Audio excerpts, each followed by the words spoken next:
The 5-year-old daughter received a stinging slap across the face from her father's mistress. Her husband watched the scene unfold with absolute coldness. Later that evening, at a closed-door gala for billionaires, the little girl would run sobbing into the arms of the country's wealthiest tycoon, crying, "Grandpa, she hit me!" But right now, the woman standing before her in a haute couture evening gown was still screeching in a pitch that could shatter glass.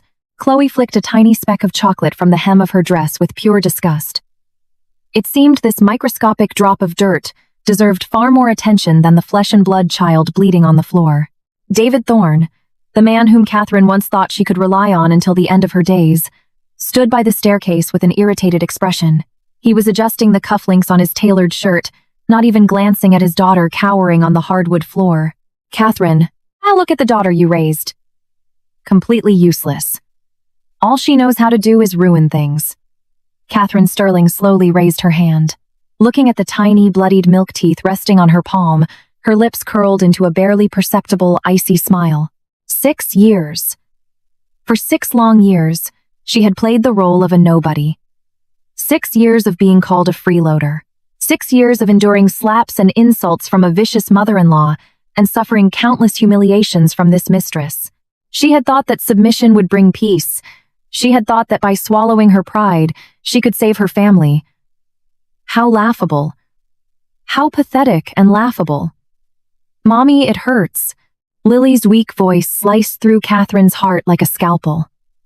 Catherine knelt and pulled the trembling little body to her chest. Her movements were so careful, as if she were holding fragile porcelain. She kissed Lily's tear-stained face and whispered, so softly that only the two of them could hear, "Mommy is here, my sweet girl. From this day on, no one will ever dare to hurt you again." She stood up. Her gaze swept over the distorted faces in the living room. The venomous, calculating mistress, Chloe, was now pressing herself against David's chest, playing the pathetic victim, David Thorne, the man who held the title of her husband, protectively wrapped his arm around Chloe's waist, looking down to inspect the supposedly ruined dress as if it were the most important artifact in the world. And then there was Martha Thorne, David's mother, who had just returned from playing bridge at the country club. The moment she crossed the threshold, she pinched her nose and began wailing about bad vibes, pointing a manicured finger at the drops of blood on the floor. "Oh, for heaven's sake! Blood in the house! What terrible energy! I told you this brat is a curse! She's going to jinx the Thorne family's wealth!" Catherine looked at this family and suddenly laughed. The laugh wasn't loud, but it instantly plunged the living room into a dead, chilling silence. Martha felt uneasy at the sound of that laugh. She raised her hand to deliver a slap to her daughter-in-law. "What are you grinning at, you psycho? I'm going to teach you the rules of this house today." But her hand never landed. Catherine caught her wrist with an iron grip. The force was so immense that Martha shrieked in pain. Then, a deafening, cracking sound echoed through the room. The sheer force of Catherine's slap spun Martha around. Her expensive dental veneers cracked, and blood gushed from the corner of her mouth as she collapsed into the corner of the room. Dead silence hung in the living room. David's eyes widened as if he had seen a ghost, staring at the wife he had never taken seriously. In his mind, Catherine was a nobody, a pathetic housewife who asked for grocery money with fear in her eyes. She took the emotional beatings, took the yelling, and was afraid to even breathe too loudly. How dare she lay a hand on the matriarch of the Thorne family? "Are you completely out of your mind?" David lunged forward, raising his fist. Catherine stood her ground, not even flinching. Her icy eyes stared straight into his. There was no fear, no anger, only a terrifying calm that sent a shiver down David's spine. It was the gaze of an apex predator looking at its prey. It was the crushing aura of a true ruler who had waded through rivers of blood in the ruthless world of high finance. "David, I suggest you lower your hand." Her voice was quiet, but it pierced his eardrums like an ice pick. "If you lay even a single finger on me today, I guarantee that by tomorrow morning, there won't be a single trace of the Thorne Group left in New York." David was taken aback by her gaze for half a second before erupting into exaggerated, mocking laughter. "Ha ha ha! Kate, have you been watching too many soap operas? Destroy my company? You're a college dropout who's been living off my dime like a parasite for 6 years. Chloe covered her mouth and giggled maliciously. Davy, I must have slapped her so hard she lost her mind. The pathetic, broke housewife thinks she's some Wall Street titan? Catherine ignored their barking. She lowered her head, took a clean towel, and gently wiped the blood from her daughter's face. Her voice became infinitely tender. Don't be afraid, Lily. Mommy is taking you home, to our real home. She brought her wrist to her lips, where an old, faded red string bracelet rested.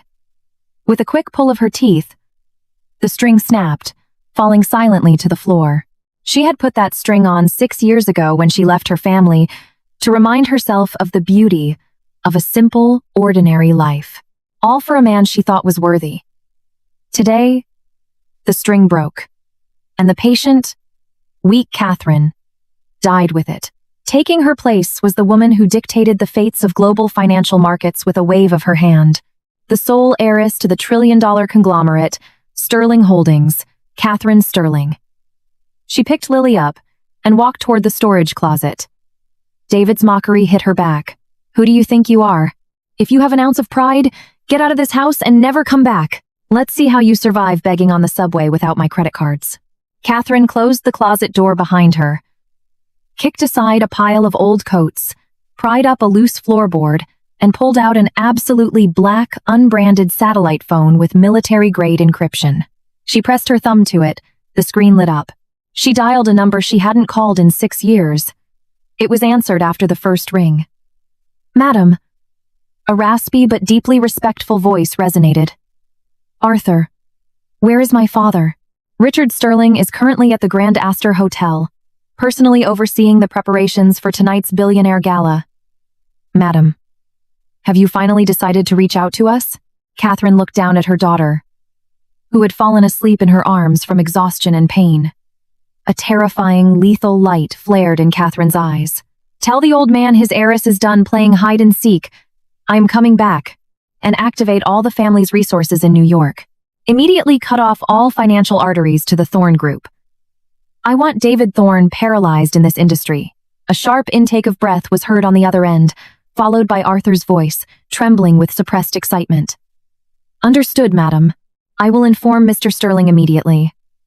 Putting the phone away, Catherine walked out of the closet. David was already helping his wailing mother off the floor. Seeing Catherine holding the child, he threw a manila folder onto the coffee table. Since you've suddenly grown a spine, we can't live together anymore. This is the prenup and the divorce papers. You leave with nothing. Sign it and get the hell out of my house. But Lily stays here. Catherine stopped and looked at him mockingly. Leave Lily? Why?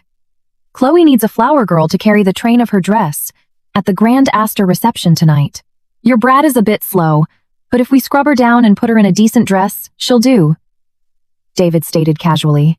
When the reception is over, you can take this dead-weight piece of meat wherever you want. Make a 5-year-old child who just had 3 teeth knocked out carry the dress of the woman who assaulted her? Catherine's chest rose and fell sharply. Then, calming herself, she walked to the table, picked up the contract, flipped directly to the last page, and signed her name with a sweeping stroke. David, are you sure you're going to the reception at the Grand Astor tonight? She threw the documents in his face. What? Does social trash like you want to go there and embarrass yourself too? David arrogantly adjusted his tie. That is an exclusive, closed-door event hosted by the Wall Street titan Richard Sterling. People like you aren't even allowed to step on the welcome mat outside. Good. Remember what you just said. Catherine gave him a long, piercing look, held Lily tighter, and walked out the door of the Greenwich mansion without looking back. Behind her trailed Martha's curses, clutching her swollen cheek, and David's contemptuous laughter. She didn't turn around. They weren't worth it. One shouldn't waste emotions on dead men walking. She stood at the gates of the gated community. The crisp autumn wind blew through her hair. 6 years ago, for the sake of so-called love, she gave up everything, even her real name. Only now did she realize.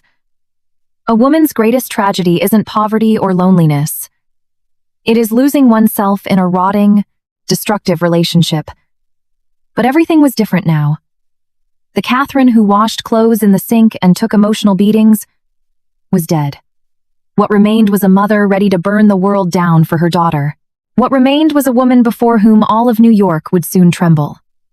2 days later, the most exclusive spot in Connecticut, the ultra-private VIP Serenity Wellness Club. The club operated on a strict membership system. The initiation fee was $300,000, requiring extensive background checks and asset verification.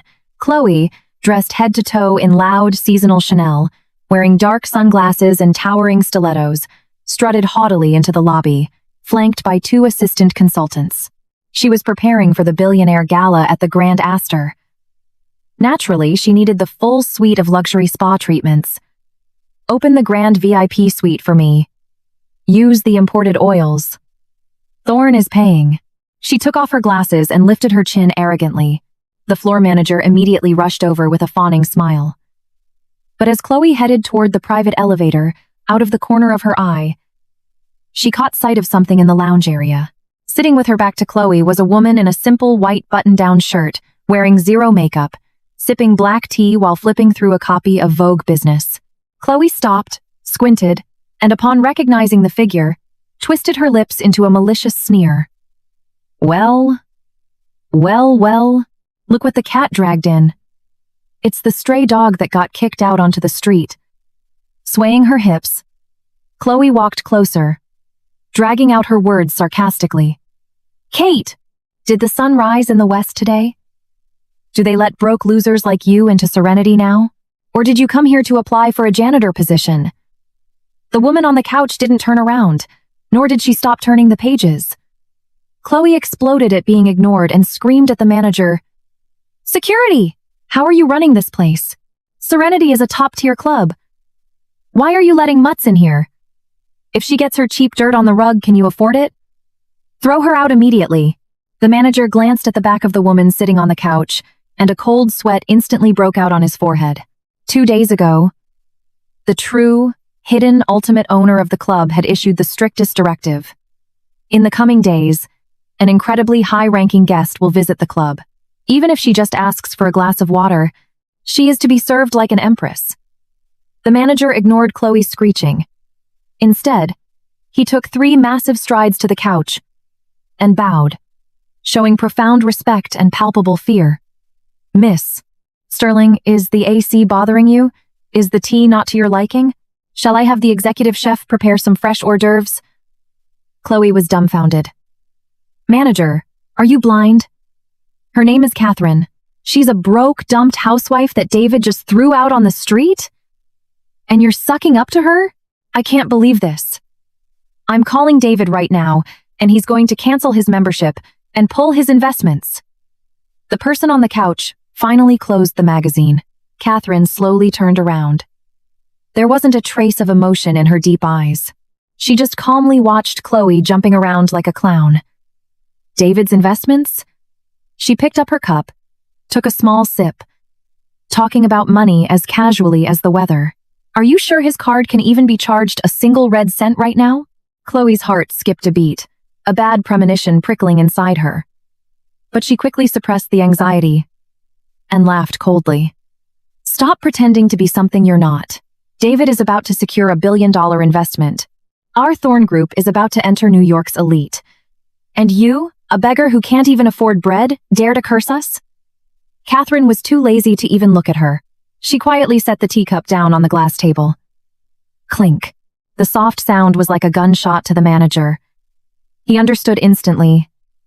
He stood up straight. The reverence on his face was replaced by glacial coldness as he turned to Chloe. Ma'am, since you are screaming and seriously disturbing the peace of our most VIP guest, I am officially notifying you. Your membership is permanently revoked. What did you say? Chloe's eyes bulged. How dare you? I have the black VIP card. David deposited $300,000 onto it just yesterday. I am very sorry, but exactly 3 minutes ago, all of Mr. Thorne's credit cards and corporate accounts were completely frozen by the SEC and the Federal Reserve, the manager stated with a stone face. The $300,000 he paid has been flagged as illegally embezzled corporate assets. Our legal department has already received an injunction to return the funds and cooperate with federal investigators. So, you do not have a single dollar of credit here. He paused. Security. Throw this woman out onto the street. Several heavily built, emotionless security guards in black suits approached and grabbed Chloe by both arms in a vice grip. What are you doing?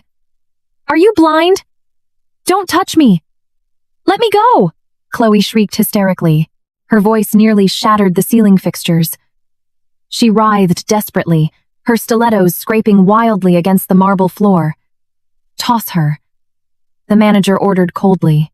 No matter how Chloe kicked, the trained guards remained unyielding.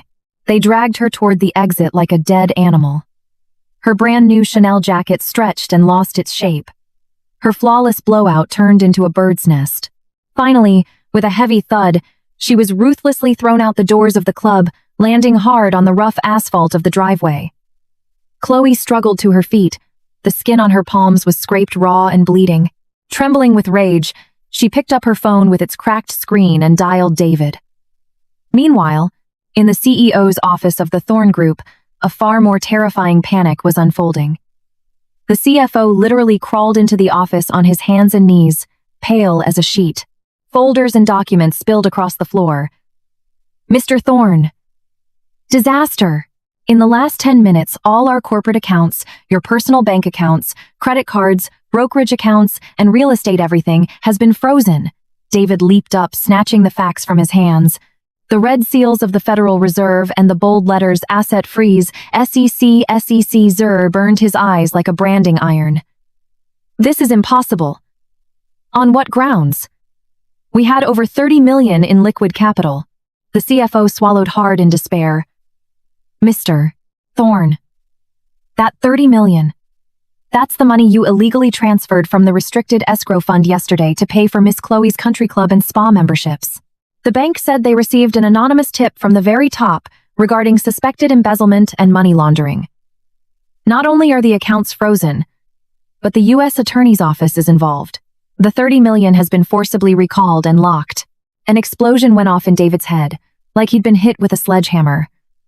Severing cash flow at such a critical moment meant a total halt to all ongoing projects. It meant creditors would be breaking down his company doors by tomorrow morning. This is Catherine's doing. That bitch? He slammed his fist onto the desk so hard his coffee cup jumped. The CFO looked at his boss like he was an idiot. Mr. Thorn, Catherine is just a housewife. This is a top-tier federal asset seizure warrant. To get this, you need the signature of a federal judge or the head of the Fed. Where would a woman who begged you for grocery money get those kinds of connections? David clenched his jaw, his chest heaving. Yes. You're right. That loser doesn't have that kind of power.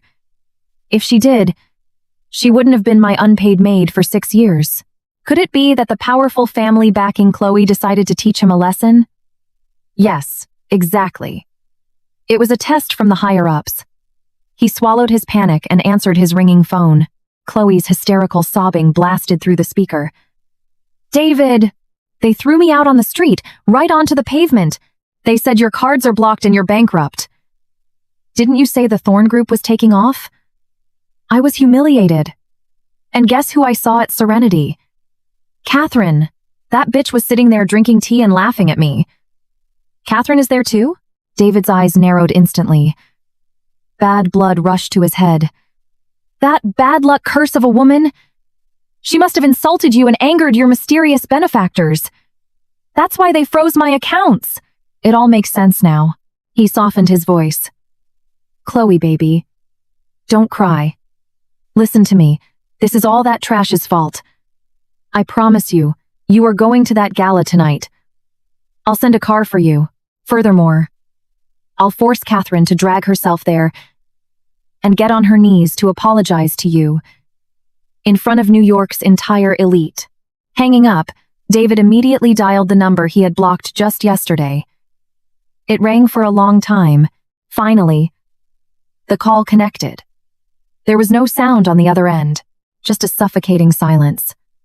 Catherine, I don't care what dirty tricks you used to stalk Chloe, but you take your little brat and drag yourself to the entrance of the Grand Astor Hotel right now.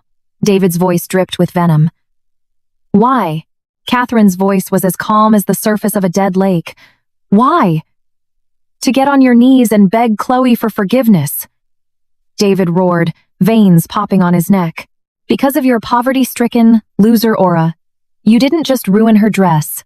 You ruined my financial karma. Tonight's reception determines the life and death of our family. If you don't want your daughter blacklisted from every decent school in the state for the rest of her life, be at the hotel entrance at exactly 8 p.m. He sneered. You will kneel in front of all the reporters, slap yourself in the face 10 times, and declare that you're a shameless lunatic. Otherwise, I swear to God, you won't even be hired to scrub toilets in this city, and no kindergarten will ever take your bastard child. A long silence followed. Just as David thought Catherine had been struck dumb with fear, a light, cold chuckle came through the receiver. Fine. 8 p.m. The Grand Astor Hotel. Lily and I will be there on time. The call disconnected. David snorted coldly and tossed the phone onto the desk. At least she had half a brain left. If he could appease Chloe tonight and secure the billionaire investments, everything he lost would return 100-fold. Night fell, and the city lights flared. The most luxurious venue in Manhattan, the Grand Astor Hotel, was entirely bought out for the night. The perimeter was locked down by hundreds of armed, black-suited private security contractors. A red carpet stretched from the hotel doors all the way down Fifth Avenue. The camera flashes from the press corps on both sides fired like a dense thunderstorm, capturing every business magnate stepping out of luxury vehicles. This wasn't just a gala. This was the first public appearance in years of the legendary Wall Street titan Richard Sterling, the mysterious emperor who controlled global capital flows. Just being seen at this dinner, breathing the same air as the old man, could send a second-rate company's stock soaring into the stratosphere. A rented stretch Lincoln Town car slowly pulled to a stop at the end of the red carpet. David, dressed in a tuxedo, he considered the height of fashion, stepped out first and offered his hand to Chloe. She had managed to change into a new, gaudy silver dress covered in fake rhinestones. David, look at the scale of this. Chloe gripped his arm, her heart racing as she looked at people she had previously only seen on Forbes lists. She lowered her voice. Are you sure they'll let us in? Of course. I used major connections to get guest zone invitations. David put on an air of importance and straightened his back.